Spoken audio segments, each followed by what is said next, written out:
Good morning. Good morning, Swami. Does the sound all right? Okay. Hello? Okay.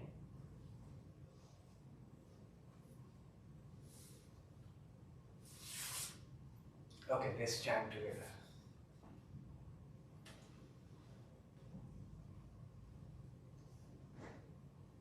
Om Sahana Bhavatu Sahano Bhunaktu Saha Viryam Karvavahai Tejasvinavadhitamastu Ma Vidvishavahai Om Shanti Shanti Shanti. Om, may the Supreme Spirit protect us. May the Supreme Spirit nourish us. May we walk together with great energy. May our study be vigorous and fruitful. May love and harmony dwell amongst us. Om, peace, peace, peace be unto all. Om Asato Ma Sadgamaya Tamaso Ma Jyotirgamaya Mritorma Amritam Gamaya. Om Shanti Shanti Shanti. Om, lead us from the unreal to the real. Lead us from darkness to light. Lead us from death to immortality. Om, peace, peace, peace be unto all. Good morning. So today's topic is three spiritual insights from Acharya Shankara. We know about Acharya Shankara, students of Vedanta. In a way, we may say that he was the first organizer of Vedanta philosophy. Vedanta was already there. Acharya Shankara took the task of formalizing it, giving it a shape. It was a great task because at that time there are many opinions about the true meaning of Vedanta, true meaning of the Upanishads, true import of the Vedas. Acharya Shankara took this difficult job of finding the essence of the Upanishads and give them a philosophical grounding, philosophical structure. Those of us who have been fortunate to read Acharya Shankara's commentary in original, the Sanskrit one thing we find in his commentaries is that his language is very simple. His Sanskrit is very simple, even compared to those scholars who came much later than him. They say that this reason of this simplicity is because of his spiritual insight or illumination. Illumined people speak in simple terms. Much later on, there was another scholar who was a very prolific scholar, Vachaspati Mishra. He was scholar not only in Vedanta but also in yoga. He wrote many books. Among them, the most famous one is Bhamati. Bhamati is gloss on commentary of Acharya Shankara's Brahma Sutra. So Brahma Sutras, on that Acharya Shankara wrote a commentary, very famous, and Vachaspati Mishra wrote a gloss or more explanation on the commentary called Bhamati. In the introduction of Bhamati, Vachaspati Mishra pays tribute to Shankara, and there he uses this term about Shankara's writing style. Natva Vishuddha Vijnanam Shankaram Karunanidhim Bhashyam Prasanna Gambhiram Tat Pranitam Vibhajyate. So he says that I am paying my tribute to Acharya Shankara, who is an embodiment of compassion. Compassion in the sense that he brings out the essence of the Upanishads, Bhagavad Gita and Brahma Sutra for spiritual seekers, and whose commentary is Prasanna Gambhira. Later on, till now, this has become iconic description of Acharya Shankara's commentaries, Sanskrit commentaries. Bhashya means commentary. Prasanna Gambhiram. Prasanna means very easy to read, which makes for a good, easy reading. Gambhiram at the same time, that is profound. That is Acharya Shankara's commentaries. Simple but profound. In his commentaries we find brilliance, Acharya Shankara's brilliance. But this brilliance is different from the brilliance of other scholars. This is a brilliance of a Brahmagyani, an illumined person. That is why Acharya Shankara can illumine the texts, find the mystical meaning of the text of Upanishad and Bhagavad Gita and Brahma Sutra. He could do that because the Upanishads, Bhagavad Gita, Brahma Sutra, these are outpouring of illumined sages themselves. If someone who is not illumined one tries to make it clear to others, they cannot go deeper than only the semantic layer of these commentaries. But one who is spiritually illumined, whose intellect is always in contact with the vast consciousness, they can go deeper into the texts and find out their mystical meanings, spiritual significance of those texts. So many of us know Shankara as a great philosopher. It is said he is one of the greatest philosophers that have worked in this earth. But unlike other philosophers, his philosophy is a way of life. It is not simply a intellectual gymnastics. The thing is, we have to go through his commentaries to find out the spiritual insights he shares, because they are here and there, scattered all around. And also we can find his spiritual brilliance in the primers that some of us have already read, like Aparakshanubhuti, Viveka Churamani, so many. But if we look at only his commentaries on the Upanishads, Bhagavad Gita, these two today we shall concern of, his commentaries on Upanishads and Bhagavad Gita, we see that now and then he gives extraordinary spiritual insights which nobody could thought of, where a simple or single word has been told about any spiritual practice. We shall see later on. Acharya Shankara has expanded the meaning of that spiritual word.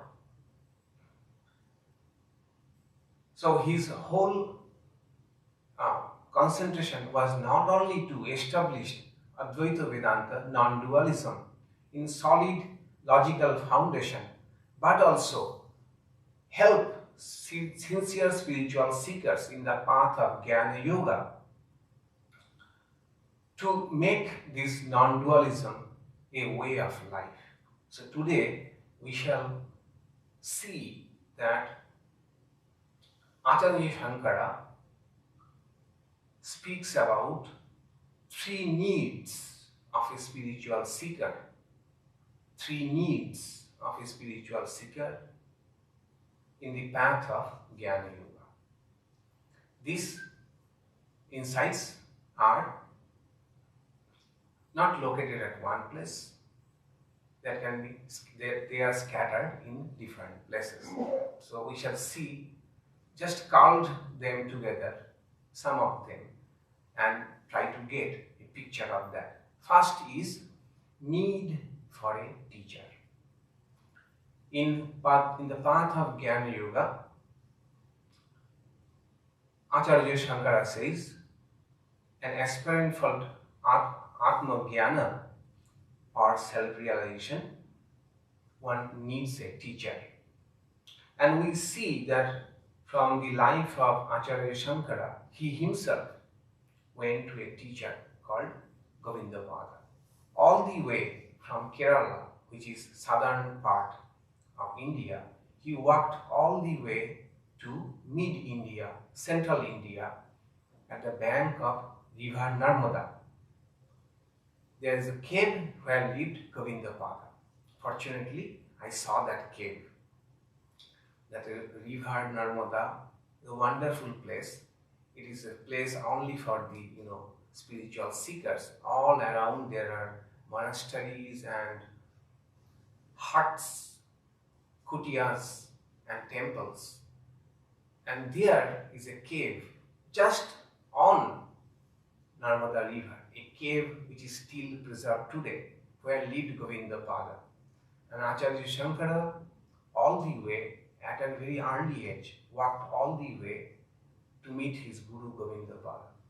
And from him was instructed in the path of non-dualism. This is just in keeping with ancient Vedantic tradition.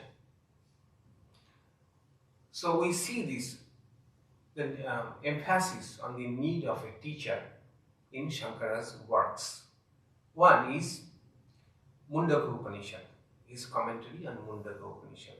We see in Mundaka Upanishad comes a verse, first Mundaka, that is the first part of Mundaka, chapter 2, mantra number 12. Pariksho lokan karmochitan brahmano nirvedo mayat na asti akritah kriteno tad vijnanartham sa gurum eva adhigachet samit panihi shrotriyam brahmanishta. It means a spiritual seeker who has seen the limits of this empirical world. What one can get, the most one can get through one's efforts. One who has seen that but is not satisfied with that, such a person is called Brahmana here, that is one is seeker of truth, goes to a teacher. How? Samitapanihi. Samitapani, this is an ancient tradition. Go to a teacher with firewoods. Firewoods because in ancient Gurukula, that is teacher's house, there were used to be teachers whose only job was to teaching this mystical knowledge of spirituality, Upanishads, to seekers, and they needed to have fire sacrifice going on. So firewood was very much needed. So the custom was students should go to a teacher with samitapani, that is fuel for the fire sacrifice. On a lighter note, the day I joined the monastery, and the Swami in charge, who was a very funny and humorous person, very witty person. So, and there was another Swami there who used to teach the novices Bhagavad Gita, Upanishads, chanting. So he gave me, few firewoods and asked me to go to that other Swami and offered him the firewoods and asked the Swami to accept me his student in his Vedanta class. So I did that reenactment of the ancient tradition. So it was a funny thing because no longer it is this tradition is live. Anyway, so here one term in this verse, Gurum Eva, and students of Vedanta knows that the word Eva means only, must, and here the word means one must go to a teacher to be instructed in the path of Jnana Yoga. Shankaracharya says in his commentary that teacher alone, that is Guru Meva, implies that an aspirant should not seek for the knowledge of Brahman independently, even though they are versed in scriptures. So what he said in Sanskrit became axiomatic in study of Vedanta. He said, Shastragyo api satantreno brahma jnano anveshanam kuriyat na kuriyat iti etat gurum eva iti avadharana phalam. Even someone who is a scholar in scriptures, even they should not seek for this highest knowledge independently without the help of a guide.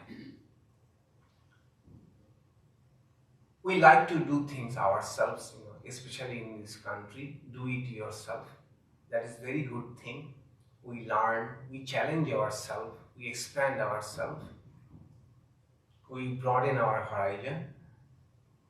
That is true and perfect for empirical things. But according to Jnana Yoga, non-dualism, Atma Jnana is not something objective. It is about ourselves. And the thing we are trying to know is our own self, which is hidden in many veils of false identities, non-recognition, dilemmas, which we find that even so-called intelligent people, very rational people, when it comes to taking decision about their own life, they are sometimes in a dilemma. And others, a third person, can easily and clearly can see the solution. The intelligent or analytical person, rational person, find it difficult to, because here the thing is I am myself there. So many things are involved here which makes it difficult for us to objectify ourselves. So the thing here, the goal of Jnana Yoga, know myself, it is hidden in many ways. So we need a teacher. We need what we are trying to know is the subject, not the object. And Bhagavad Gita also says that if approached properly with the right spirit of inquiry, such a teacher imparts the knowledge. So it is said that in the path of Jnana Yoga, two guidance are required. One is Upanishads, because all other books deals with empirical things, all objective things. Only Upanishad deals with our own self, the subject who is experiencing the objects. That is why Upanishad is also called a mirror, darpana, shastra darpana. Why? Because we see the whole world with our own eyes, everything, seeing this book, this table, everything we are seeing with these eyes. But when we want to see our own face, we need a mirror. I cannot see the face itself, cannot turn to itself. We need a mirror. So Upanishads, they say, is like a mirror, which the seeker needs for its guidance to know about oneself and how to proceed to that journey. And second guidance is, not only we need the mirror, we also need to know how to hold the mirror properly. If we can't hold the mirror properly, we cannot see our face. Secondly, if there is dust on the mirror, the reflection will not be clear. So, if we read scriptures on our own, try to understand on our own, we have many a times incomplete understanding. That creates more doubt in our life. So, we need someone who will clear the doubts. That is the role of the teacher. So, teacher will not only show us how to hold the mirror, but also clear the mirrors. They will contextualize the text, contextualize the verse, and try to get the essence of the verses, and sometimes resolve the apparently conflicting meaning of the verses. That is the role of the teacher. So, two kinds of guidance are needed. One is primarily Upanishads, but the teacher who will show us how to get the essence of the teachers. The point and who is a teacher, good teacher, that we learn from Acharya Shankara's life? One who has got the wisdom, at the same time, one who can communicate the wisdom clearly. Acharya Shankara got the wisdom, could clearly communicate. So these are the two criteria for knowing who is a good teacher. And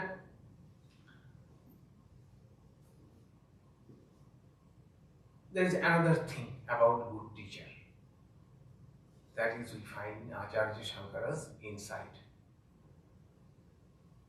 How did the teacher get the knowledge? If we leave the exceptions, there are some exceptions in the path of Jnana Yoga who did not need a teacher, like Ramana Maharshi. Okay. But they say these are exceptions. For others, for majority of us, we need a teacher. And the teacher, how they got knowledge? There comes the question of tradition, living tradition. In Sanskrit, it is called parampara. And interestingly, in most of the Indian arts and music, they always have a gharana. Gharana means a particular style or a tradition, parampara. So many things are not coded, are not written. It is handed down from this guru disciple, this chain. That is how a parampara, a living tradition, is needed. So whenever we are seeking out a teacher, the first background check should be that does that person come from a living tradition?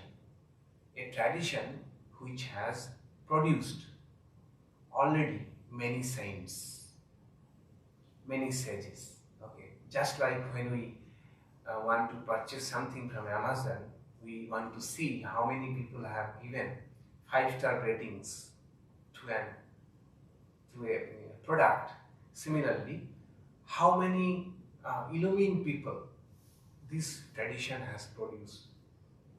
And not knowing that, without doing this background check, if we resort to any teacher, there might be chance that one may be deluded later on. This is what happened in America in 1970s, 80s. it was flooded with Swamis, Babajis and Gurus who just popped up from nowhere. And people with good faith went to them and later on was very much disillusioned about this because they did not know. We cannot blame that many of them did not belong to a tradition, living tradition. Okay. So that is why Acharya Shankara makes a very strong observation in Bhagavad Gita commentary on verse number 2, second verse of chapter 13. He says,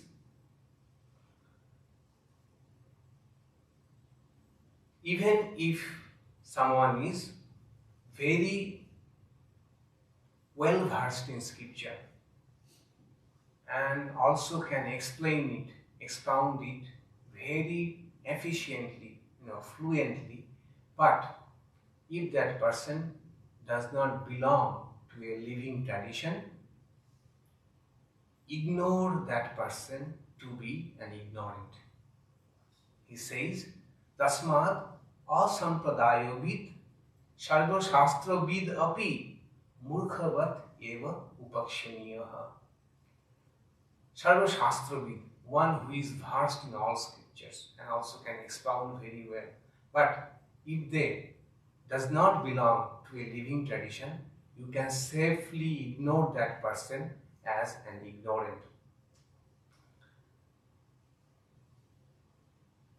So, this is Acharya Shankara's another spiritual insight, which is being handed down till now, that the value of a tradition, living tradition. Sri Ramakrishna also mentions this with his analogies. He says, can a person learn to feel a person's pulse in one day? They must go about with a physician for many days. Only then can they distinguish the different pulses. So the concept of internship, right? I have read all the theories, but I need to be under someone's care as an intern to really know what is happening here. At another place he says, can anyone and everyone pick out a yarn of a particular count, that is thread of a particular counts, threads have number 49, 51. For an untrained, it is difficult to distinguish between different types of threads.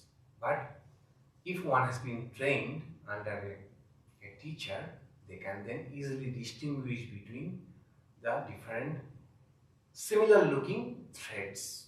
The value of being under a teacher. Interestingly, it may be a digression. I am reading a wonderful book now called The Toyota Way of Lean Leadership.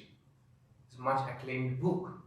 The culture in Toyota car makers, they say that the best corporate culture in the world is in Toyota car makers. And some say that all the big corporations in Silicon Valleys, Microsoft, Google, whatever, they have all borrowed from Toyota's way of managing. So there I find this concept. Toyota is the only company where no matter how much qualified you are, you have to be under a sensei. Sensei, right? Sensei means a teacher. And the sensei will teach you. First, show you how to do, then you do it. Then at the third stage, sensei will make sure that now you can even transcend the rules. You have perfected it so much. So it is a one-to-one, a teacher-student relationship in Toyota, not a manager-employee, director-employee. No, their goal is to, Toyota should be a means for self-development, where each person will be trained from their guru, if we may say, and pass on that same knowledge to another person. So they had difficulty when they started their first plant in America. This concept of sensei and the good disciple. But with lot of trial and error, they ultimately founded that tradition even in North America plants. So first insight from Acharya Shankara: in the path of Jnana Yoga, in the path of non-dualism, we need a guide. Having been instructed by the guide what the seeker should do, second spiritual insight from Acharya Shankara: need for spiritual discipline, need for sadhana. In Brihadaranyaka Upanishad, 4th chapter, 4th section, verse number 21, there is a verse called Tamego Dhiro Viggaya Pragyam Kurvito Brahmana. This is enigmatic in the sense Pragyam Kurvito. The meaning of the verse is the intelligent aspirant, knowing this, should do intuitive knowledge. Kurvito is the word from Kri. One should do wisdom. This has baffled many. How one can do wisdom? Kurvito, right? Do wisdom. Do pragya. So Acharya Shankara makes it clear. What is the meaning of should do wisdom? How should one do wisdom? Acharya says, doing wisdom means practice the means of wisdom. Practice the means of wisdom, that is pragya karano sadhanani. And can anyone guess what the sadhananis are? Shat Sampatti, right? We read 6 treasures. Sama, right? Bharati. Even the English term will do. No. Mukshata comes under 4th. Okay. Titiksha, right? Samadhana, meditation, and Shraddha, working faith. So, Pragya Karano Sadhanani. So, one, after having been instructed, what should do? They should practice this Shama, this controlling the mind, controlling the outgoing nature of the mind. Dama, controlling the sense organs, that is, not being excessively involved with outer worlds, so that one can have quality time for spiritual practices. Uparati, that is, withdrawing the mind regularly from the things of the world and put it on Atman. Samadhana means try to meditate. Titiksha is forbearance, trying to face the things of the world gracefully, those things which we cannot change. Those are difficult for us, but we cannot do anything about them. So, facing them gracefully, this is Titiksha. And Shraddha means having an open mind and working faith on Upanishads and the teacher. So Acharya says, this is one should do.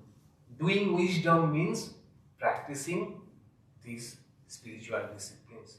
So whenever Acharya Shankara gets a chance, he emphasizes or stresses this point of especially Shama and Dhamma, control of the mind and control of the senses. We know in Taittiriya Upanishad, 3rd part called Bhrigu Valli. Bhrigu, a young son goes to his father, who happens to be a teacher, and wants to know about ultimate reality, Brahman. We know the verse that he goes and asks, teach me about Brahman, the ultimate reality. And Bhrigu says, from where everything has come, in which everything rests, and into which everything goes back. Seek that. That is the ultimate reality. And how to seek that? Through tapas, through spiritual practice. Wonderful verse, short one. Bhrigurvahi varunihi varunam pitaram upasasara adhihi bhagavo brahmeti tasma etat provacha annam pranam chakshum srotram mano vachameti tam hovacho yato va imani bhutani jayante yeno jatani jivanti yat prayanti avisam vishanti tat vijigyasasva tat brahmeti satapyo tapyata satapastaptya. So this goes on. So Father says, go and seek from which everything has come, in which everything rests, and to which everything goes back. And try to know that through sadhana. Whatever your concept of sadhana, seek it. Okay. So we see the rest of the things. Bhrigu comes back to his father. I have found it. What? Food. Everyone has come from food. Food sustains everybody. Everything goes back to food. So food is Brahman, ultimate reality. So Varuna, father says, go back, do sadhana. Again Bhrigu comes back. I have got it. What? Vital energy. Vital energy is from everything comes. Everything is sustained by vital energy, to which everything returns. Varuna says, go back, do sadhana. He comes back. I have found it, mind. Mind is the one. Go back, do sadhana. Comes back. I have found what? Intelligence, vijnana. He said, good, go back, do sadhana. Then finally Bhrigu comes back. I have found Ananda, bliss. Satchidananda's Ananda. Bliss is from which everything has come, sustained by bliss and goes back to bliss. So Acharya Shankara says that so many times in this chapter the word has been used. Satapyo tapyata, satapya stapta. Tapa means sadhana. So Acharya Shankara says, Tasmat Brahma Vijikasuna Baihanta Karana Samadhana Lakshanam Paramam Tapaha Sadhanam Anushteyam Iti Prakaranartha. He says the whole purport of this chapter of Taittiriya Upanishad is only to emphasize this point that if you want that knowledge, you need to do sadhana. You need to go deeper. And to go deeper, you need to withdraw your mind regularly. He says, not anything else, that all this knowledge, what is Brahman, but he says, no, the real purport of this chapter is seek that thing, and for that you need to do. If you are seeking the highest, you have to practice. Okay. So this is the second need for a seeker in the path of Jnana Yoga. First was need of a proper guide. Second, after being guided, instructed, one should do the spiritual practice in the form of these 6 treasures, or to be even more precise, control of the mind and withdrawal of the mind from the things of the world, from sense objects and try to go deeper. Third is, you have been instructed, you are doing your sadhana, need for alertness. Need for alertness is spiritual life. Apramatta is the word. In Mundaka Upanishad again, there is a verse, Pranava dhanuhu sharohi atma tat lakshanam uchyate apramattena vedhavyam sharavat tanmayo bhavat. The Omkar, Om symbol is like a bow. Atman is the arrow, and the Brahman is said to be the target. One who is self-collected really can strike the mark. Apramattena word. Here, this word is very important. One who is alert. So Shankara says, by one who is ever alert, who is free from the error of sensual enjoyments, who is detached, who has control over their senses and has concentration of mind. They alone can strike the mark. Apramatto. At some place in Kathopanishad he says that in spiritual life, losing this alertness, what is right, what is wrong, what is my goal, losing this priority is like, he says, Atmahanana, killing oneself, committing suicide for a spiritual seekers who forgets this, what needs to be done. One who is not alert about their spiritual practice. We find in Bhagavad Gita too, there is a chain, second chapter, right? Chain reaction of how a seeker can be derailed from the path. That in the case of a person who dwells on objects, that is thinks about objects, arises attachment for them. From attachment grows hankering. From hankering springs anger. From anger follows delusion. From delusion, failure of memory. And from failure of memory, loss of understanding. From the loss of understanding, the person perishes, right? This is common, we chant it every Sunday here. Dhayatu Vishayan Pungsa. So one may think that Bhagavad Gita says, from loss of memory, one is ruined. What is exactly this loss of memory? What is this loss of memory? So Acharya Shankara gives this insight. What is this loss? He says, loss means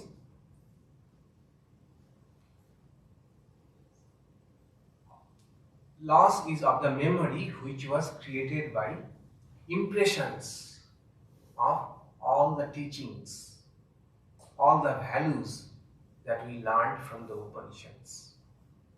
And forgetting that means when we needed those learnings, those values the most, they failed to manifest. He says, Karyo akaryo vishayo viveka ayogyata.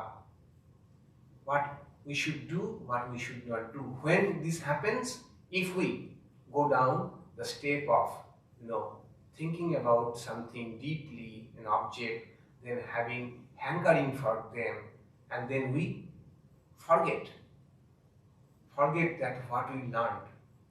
The momentarily we become so much absorbed in the pursuit of the thing that we forget all the teachings that we learned. He says that is karyo akaryo, what as a seeker, what I should do, what I should not do. We lose our temper, may say something which we did not want to say. All this happens, according to Acharya, because we forgot all the teachings of the Upanishads of Bhagavad Gita. So this loss of memory flashes a warning sign that we should regularly remind us of what we have learned from the Upanishads in the form of nididhyasana, contemplation on what we have learned. Not too many things, take one or two things, what is close to our heart, but remind ourselves regularly so that these teachings become part of ourselves and we can use them when we need them the most. So in conclusion, Acharya Shankara, throughout his commentaries on Upanishads, Bhagavad Gita and Brahma Sutras, shares with the spiritual seekers many spiritual insights.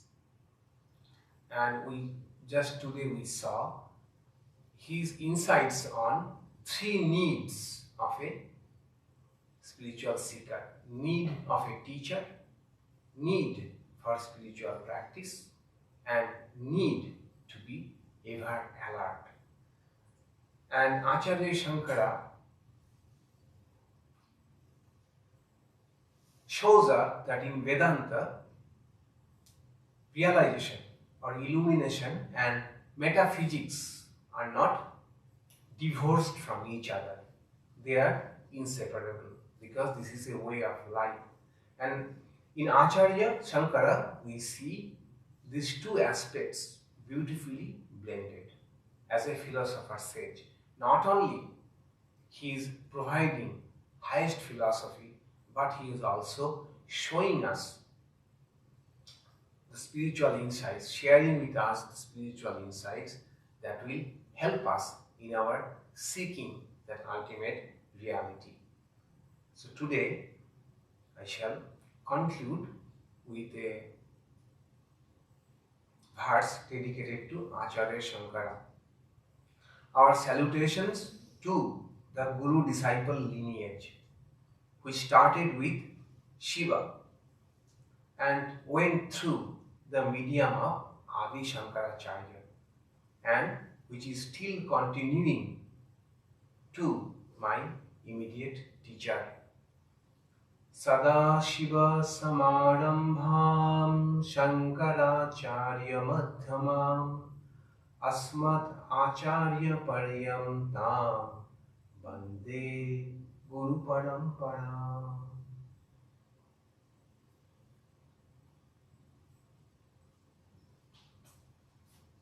I can take some questions if you have, or you can share your ideas, thoughts, comments.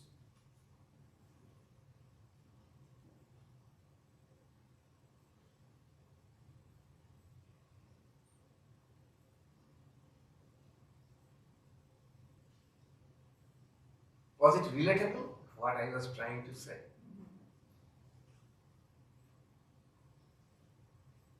Alright, no question, fine. We'll hear music.